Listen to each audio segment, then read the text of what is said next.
We mentioned your specific work with the Iron Pigs in the intro, and you've talked a lot about them. One of the things that you mentioned is that you have worked the pitch clock. You told me prior to filming that you noticed an error in game 3.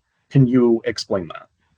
So let me see exactly what I wrote to you here in that note, just so I have that straight in my head. I believe it was when there was an intentional walk, and I forget who it was, but Marsh was up to bat. And one of the things that we're told when we run the clock, at least at the minor league level, is as long as there is a bat boy or first base coach, whatever, if they're still gathering equipment and there's somebody who's not supposed to be on the playing surface, the clock has to stop. Sometimes the umpire will be like, they'll yell at them to hurry up, whatever. But usually, I'd say 9 times out of 10, the umpire will wave it off and have us restart the clock. Usually, instead of the 30-second clock between pitchers, it'll be either the 18-second with runners on base or the 15-second if there's nobody on base. Obviously, in this case, there's someone on base, so it'd be restart the 18-second clock. We get chirped in the ear. I wear a headset with the umpire who makes that call. I noticed, with that one where they ended up giving Marsh a strike, and then he ended up striking out that at bat, which I believe effectively ended that inning. Getting that automatic strike. I mean, he went they actually had a camera angle watching, and you could still see on the you could see to the right side.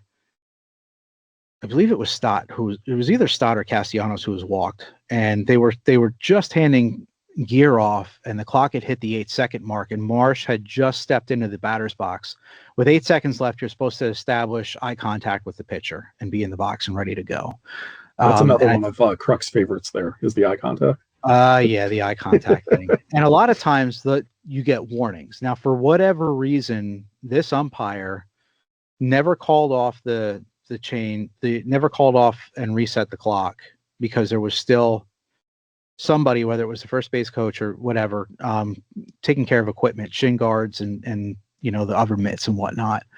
And Marsh wasn't quite at the plate fast enough, but I think he thought the same thing. Although they're going to reset the clock and move in. To me, it's an umpire judgment. Was it an error? Error might be a little strong because everything is subjective. It's funny. It's like, we have this pitch clock and it's rigid to a point, but everything is ultimately subjective and then back on the umpire.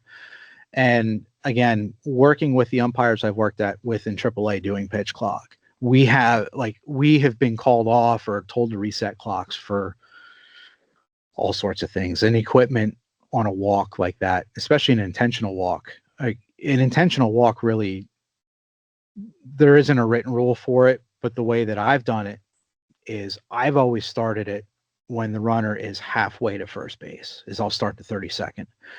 Because at that point, it gives the umpire time to make the call, process what they need to process, and then the player moves. There's a lot of little nuance with the pitch clock as well that I can get into a little bit later. But,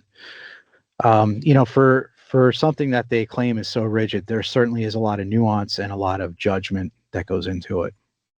And I think the umpire had some pretty poor judgment on that call that I think the Phillies left the bases loaded.